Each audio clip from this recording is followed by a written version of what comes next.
If you have ever felt like your pick playing is a little inconsistent, all over the place, weak tone, just not quite locking in, this video is for you. Today, Scott and Daisy and I are gonna get your pick chops together the right way. We're diving into the different types of picks, how thickness, shape, and material can affect your approach and sound, the two most utilized pick grips, how they completely change your tone, and essential techniques for groove, control, speed, and dynamics. Then we're gonna plug it into 5 iconic genres, looking at players who define the sound of pick bass in rock, punk, metal, pop, and even jazz. We're gonna talk about the punch and authority that the pick gave players like Paul McCartney and Kaye, the aggressive precision of Jason Newsted with Metallica, the band-driving attack of Mike Dirnt with Green Day, the undeniably funky punch of Bobby Vega with Sly Stone, and stick around to hear what hip-hop producer Jay Dilla sampled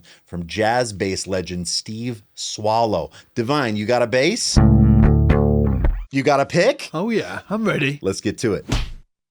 So first of all, we're going to talk about the actual pick, right? Yeah, we got to talk about the gauges, material shapes. I mean, just briefly, there's so many things. Look at this. I've got this Labella ashtray. You know, don't smoke, kids. But if you have an ashtray, it's a great place to put picks. Controversial opinion coming up, right? There's all of these gauges and shapes and all of that. Yeah. None of it matters except this one rule. Don't use soft, floppy picks. Look, first of all, a soft and floppy pick might be just fine. No. The nice thing about picks, you're like, no. No.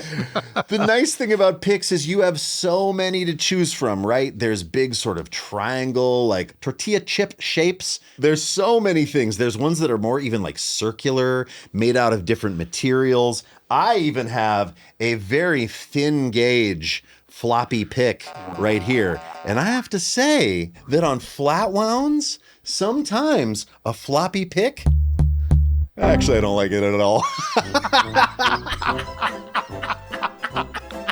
All right, you're right. Tell you, nothing good came in the world from the floppy pick. But the point is, try a few things, right? You're going to find a thickness. You're going to find a shape that you like. I have settled. Okay, Scott. I have settled on the standard shape, but I like a 0.96. My favorite is the Dunlop Gator Grip. I've used this pick for over a decade. I love the way it sounds. I like that it gives you a slightly warmer sound. I like the grip. I like how they tumble them. But you're going to find there's so many out there. And that's what's fun, is to try them. What's your favorite one? Jazz 3. Dunlop. Jazz 3. Jazz 3. Can you remember the shark fin? Oh, yeah. Oh. I used to own a few shark fins. Just already coming off the rails. Basically, do what you will. Find, experiment, and and all of that good stuff that Ian was mentioning, and just know that if you do use a soft pick, you are a bit of a loser. So grips, this, like, how do we hold it? Well, I typically hold it just between the pads of my thumb and index, and that gives you a completely like flat pick thing, where if you put your hand on the bridge and play, I'm playing a hollow body bass with flat wound strings, and if you play straight across the string, it gives you this like really clear, like punchy.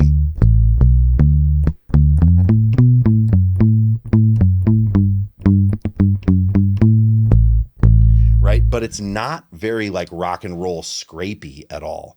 And I think that grip just between the pads really is nice for that. But you have a different vibe. I do hold it differently, but there are rock players that play it like you. So like Marty Friedman, guitar player, he plays like this. George Benson, he plays like that. Obviously, like really? George Benson with guitar, jazz player. Pat Metheny plays like, again, like a jazz player. Wong does too, Corey. Yeah. So there are sort of like where you play literally between the two pads, like you're pinching it like this. But I put mine kind of like pad like that, but then I curl my index finger around. This is, I would imagine, the most common grip, but who knows? Let us know in the comments if you use a pick, which one do you use? Pads or the claw? Pads or claw? Who knows, right? But I curl it around like that, and that gives me I can play flat. There's still a little to that though, right? Yeah. I think that's just like, but I can, to your point, I can alter it. Where the angle starts to scrape. Dude, I love it that you just went straight Duff there. That made me so happy. Especially there, right? Yeah. And Duff McKagan from Guns N' Roses, he had that.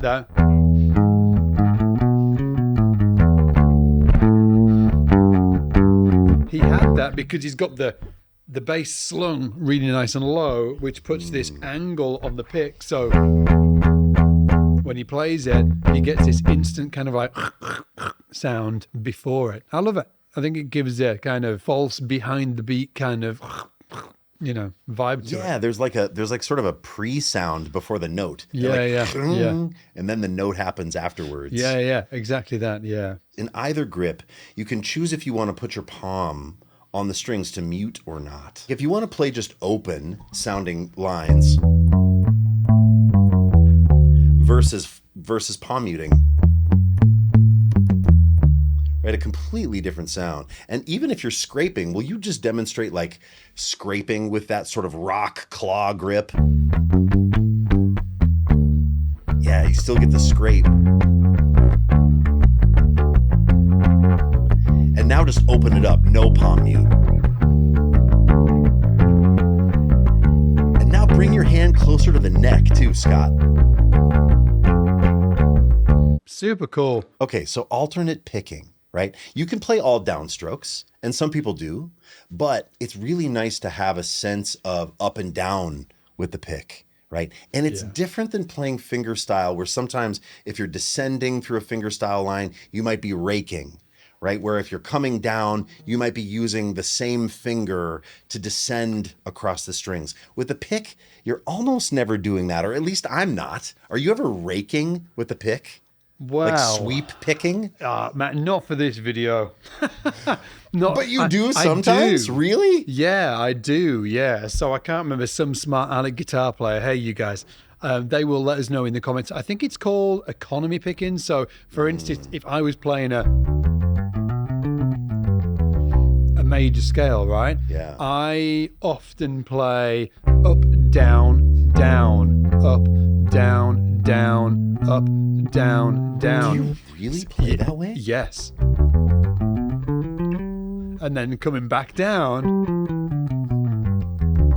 So I'm doing the same thing. Down, down, up, down, down, up, down, down, up.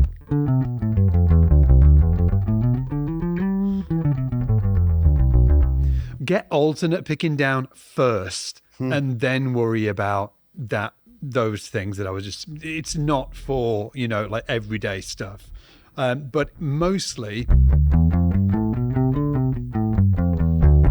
I'm just playing alternate up, down, up. I mean down, up, down, up, down, up.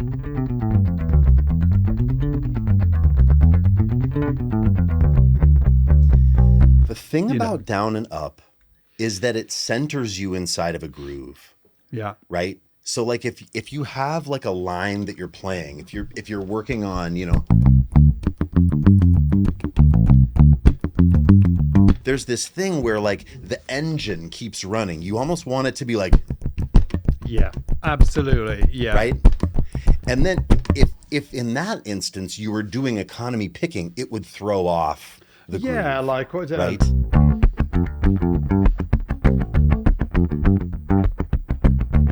It's like strumming a guitar, right? That's right. But with a little more accuracy. Yeah, we're not like playing all of the strings. If you're trying to get eighth notes down with a pick, right? And you're thinking about 1 and 2 and 3 and 4 and, right? You're thinking about the pick going down on the ones, up on the ands. So down on the strong beats, 1, 2, 3, 4, up on the ands, 1 and 2 and 3 and 4 and, put it together, 1 and 2 and 3 and 4 and the same thing with 16th notes, 1 E and a 2 E and a 3 E and a 4 E and a. Now we're just doubling it, right? Yeah. And we're going down on the ones and the ands and ups on the E's and the U's. So 1 and 2 and 3 and 4 and up on the 1 E and a 2 E and a 3 E and It just fills in the gaps, doesn't it? It like literally just fills in the gaps. Yeah. Yes. So you can like go like down, down, down, down. And as long as you've got that motion going on, then you just fill in the gaps. Yes. It's an easy way of just getting your hand used to that motion. Hey, while we're showing you these exercises, just remember we have sorted you out with a workbook with all of these exercises and riffs we'll be showing you. It's completely free. If you want to download it, all you need to do is click the link in the description, at the top of the description, or we'll have it in the pinned comment as well. So just go there and grab that free PDF. So let's check out the pick in 5 different styles. We're going to start with 60s pop. I'm going to throw it over to you, Mr. Divine. You've got some classic Paul McCartney. What are you playing for us? I'm playing Taxman. Let me tell you how it will be. So it's in the key of D, and I actually prefer playing it up here. Can if I play it down here? It's like tangy. Yeah. It's too tangy. But up here, what is it? Plummy. It's plummy. And the notes actually are pretty simple. So it's D, D, and then you've got this. So it's a hammer on from the G to the A to the C. That. Okay. But the actual tricky bit of it is this. Yeah, that double thing at the top D. Exactly that. Right. And it's then, and then. So it's slowed down. It sounds like this. 2, 3, 4.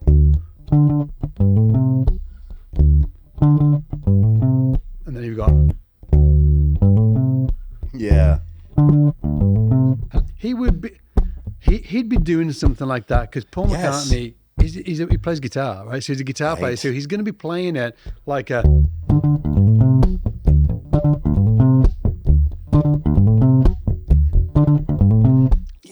Where you kind of feel the groove through it, like you feel the backbeat. Yeah, it's so exactly. Cool. Yeah, it's tricky. We've got it all laid out in that PDF that I mentioned before. So if you haven't got it, go download it and you'll be able to see all of the little intricacies in there. Hey, next up, we're sticking in the 60s. Kaye, Beat Goes On, Sonny and Cher, 1967. She absolutely creates the vibe for this tune. It's simple, but it's amazing. Great sound. With a pick, check it out.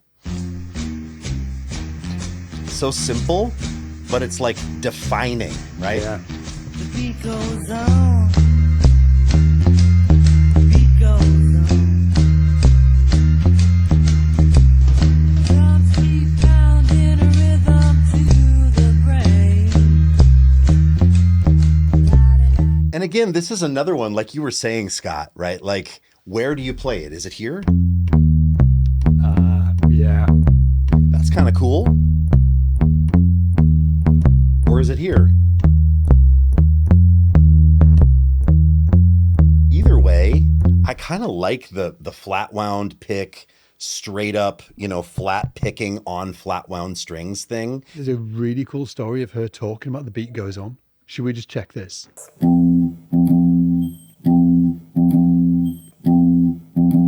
When I'm cutting a record, I'm hearing everything that's going on. And I fit the bass line as a framework around the records. You had a 1-chord tune, and you knew that that wasn't going to make it. So about the third line I came up with was, and the beat goes on. All of a sudden it came together, So I thought, aha. So good. And you can see her doing that alternation too, when she's playing. When she's going ups, right? Those upstrokes. You can see her do that. And she's playing over here, but she's got that muted sound because she's got that felt taped on the bass. Yeah, exactly. So yeah. cool. And she's a great guitar player as well. She's actually like a killer guitar player. So she's got that pick technique dialed in. I think she was a guitar player before she was a bass player. I mean, dude, I don't even want to say it. Hit me. Are some of the best bass players? No. Check it out, Divine. I'm going to plug in a different bass, right? So this has got not flats on it anymore. And we're going to move into Mike Dirnt with Green Day. We're going to play Stuck With Me. Listen to this amazing bass line. We're down half a step.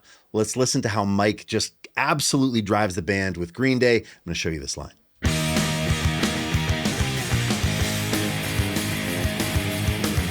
Woo! Yeah.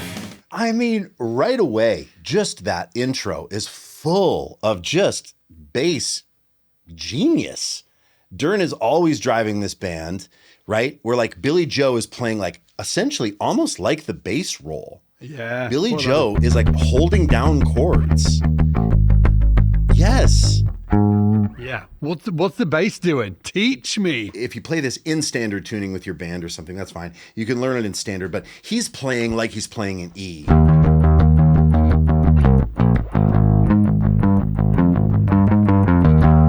Yeah. And then when he gets here,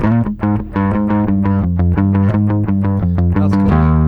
and it's just melodies, you know? Yeah. We were in the studio with him not all that long ago, and he was just talking about like hearing French horns and hearing cellos and like wanting, like, this is the stuff that he'd be like walking through the woods and thinking about like hearing these lines. Billy would send him a tape.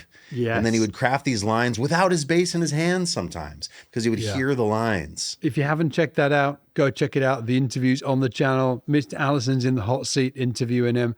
And it's a great interview. Over an hour long. So Dirnt, just smashing on a bass, round wounds, right? Probably a little bit more of that rock grip. I'm still kind of playing it like I would play it. A little bit of palm mute in between the pads. But Mike's got this thing.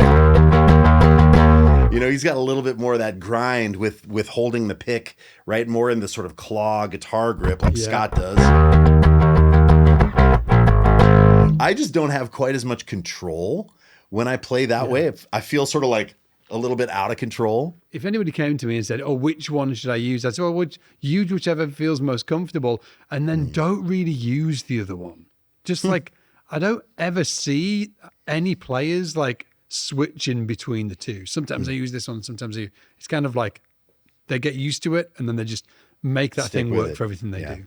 Yeah, I guess that's what I do. But I try to be cool and try to use those different grips, and then I just sound kind of like an idiot. So just get a shark fin, dude. Just get a shark fin. I'm passing it over to you, Divine, because you're going to show us how to play some speed. A little Jason Newsted, Metallica 1989. Wish me luck.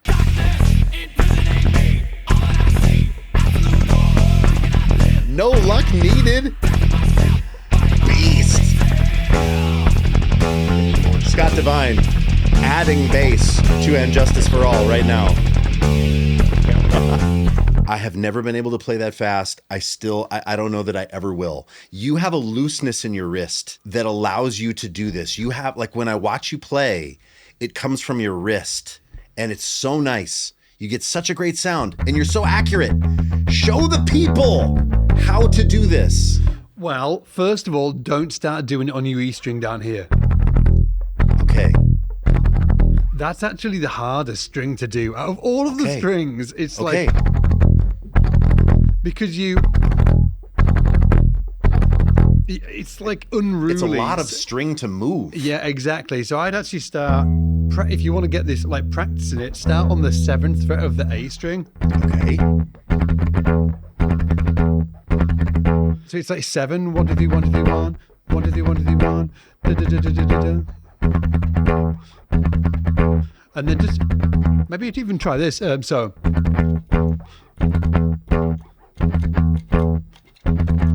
Or just da da da da Da da da da da da. da da da da. So you're ending on an upstroke. Upstroke. Da da Yes. da da and da da da. So you're doing 4. If you can go Right. That's 4. You've only got 3 more to go. Digga digga digga da. Yeah. So if you go that's the 4. So you just need to go 1, 2, 3, 4, 5, 6, 7. 7. So, and then you're ending on a down. So it starts on a down, ends on a down. Da, da, da, da, da, da, da. Da, da, da, da, da, da, da. Something that everybody needs to see right now is see where this motion is coming from in Scott. It's coming from his wrist. It's not coming from his arm. Yeah, it's definitely from my wrist. And then Yes. also, I'm not playing flat to the string. I'm playing Right. at an angle. Yes. Because if you play flat to the string, well, that happens. Because there's too much surface area Hard hitting to get through, right? It's like pushing on a surface. Whereas if you angle it, yes. you can hear that scrape. But the scrape is actually, it's much easier to move over the surface of the string. It's slinkier. And is your shoulder and elbow relaxed, and all the motion is coming from the wrist, right? Yeah. Yeah, like, I'm not moving my shoulder at all, actually. I just put so much arm weight like into my flat picking thing.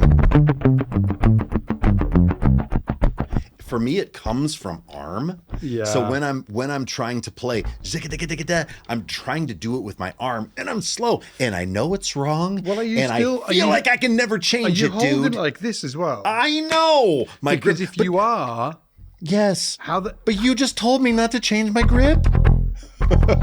like that's hard because if you're playing like with your pads like this, it's automatically going to be a flat I know. attack, and you need to get that. See, I gotta work on the divine, man.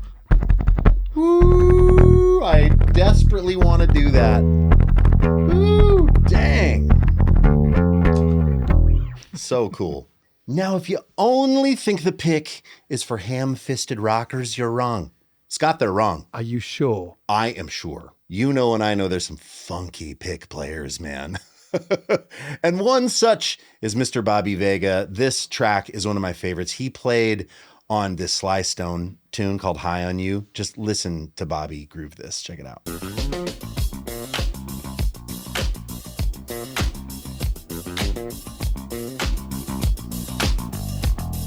Oh.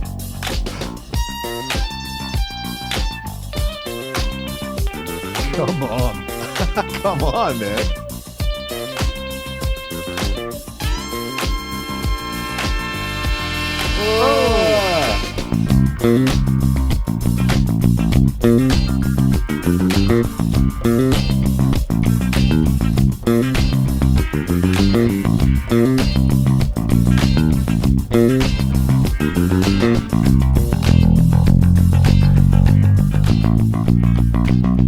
He's changing this groove up a lot, but essentially he's playing.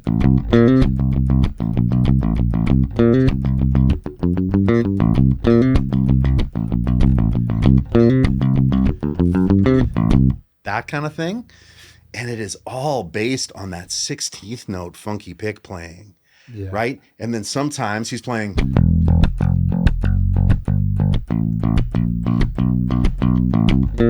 Right? Where he's like, playing the C, then the low third, up to the 5, up, back to the 1. Yeah. So good. But a key to getting that Bobby Vega thing is this thing, right? Thinking about like playing 16th notes on one string and then being able to switch up to another string. Even just this. Right?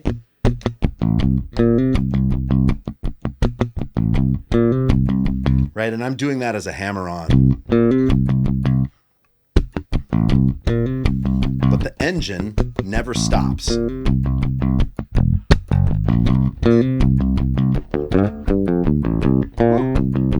Right? It is the funkiest playing. And I feel like it's influenced by another great pick player that came before and probably influenced anybody that wanted to play funk music with a pick. Right? Mr. Anthony Jackson. Woo. The great Anthony Jackson. I know. Drums. Look, we've done a breakdown of this song.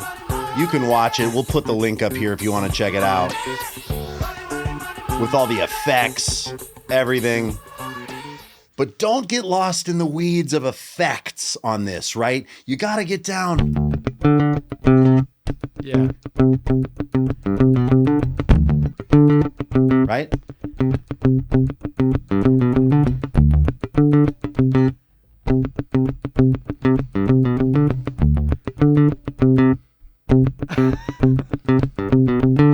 That vibe. And I feel like Anthony, I don't hear a lot of scrape.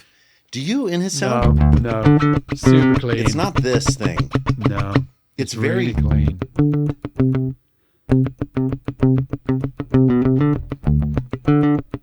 Although he's not really palm muting, is he? More like this. Yeah.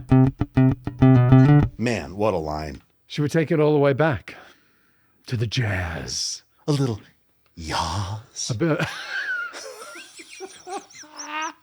Yes, we can have a bit of yaz with the incredible Steve Swallow.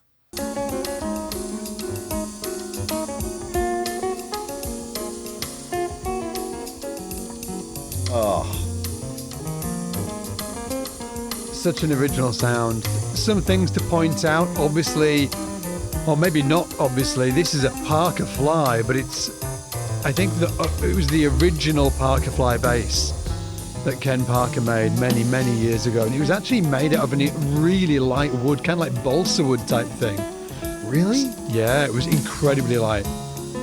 I thought it was like carbon or something, like carbon fiber. Exactly. It's also 36-inch scale bass, strung E to C. So he was doing it before any of the new guys were doing it. Right. And played with a pick as well. But Almost sounds like a giant acoustic guitar. Yeah. Right?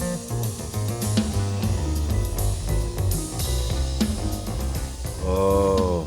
Jay Dilla sampled Steve Swallow. Check this out. Steve Swallow's playing in this Dilla beat, and just listen how like pick playing, jazz context, Steve Swallow, but set into a hip hop groove. Listen to this.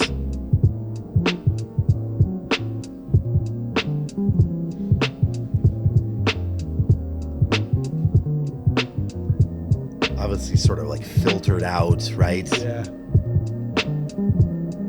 But there's all that Steve Swallow language, that harmony language. And his kind of like buoyant sounding pick playing. I don't know if that's the word, but that's the word I feel. It's like bright, it's like bubbly, it's sort of like, ooh. Not bright like tangy. It sounds like bubbly to me. It's great. So, Scott, if somebody wants to play a little bit, like glean a little bit of something from Mr. Steve Swallow, what would they do? Like what's something that Steve Swallow does that I could do today? Bass change. This could be a 10-hour video, but let me just give you the high-level view, okay? So chord tones are king, so he's playing around the chords a lot using chord tones. And specifically, he loves to go. So let's say we're moving from a C minor 7 to a F dominant 7, okay? Steve might play something like what he moves from the root to the semitone below and then back to the root. And then he's going to navigate to another chord tone after that. So it could be. Yeah, so.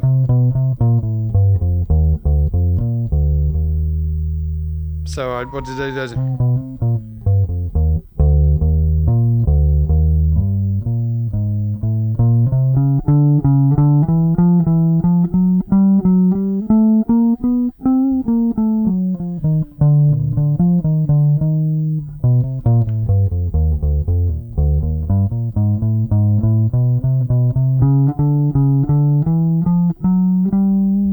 It's like the thing that happens all the way through his playing is using that type of phrasing. But really, if you want to get into that kind of sound, if anybody's listening to that and thinking, oh, this is what I really want to get into, then really it's just walking bass lines. That's what it is. So it's...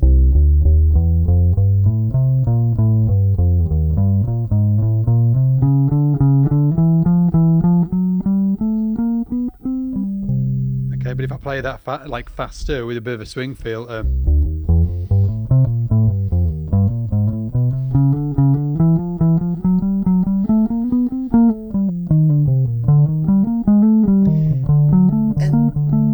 hold on, isn't just illegal in jazz? Oh, no. No. No. Well, maybe it is, but Steve doesn't care. I know. I He's a love that punk. Steve doesn't care. He's a jazz punk. Yeah. And look, guys, if you've made it to this part of the video, you are our people. Yeah. You're our people.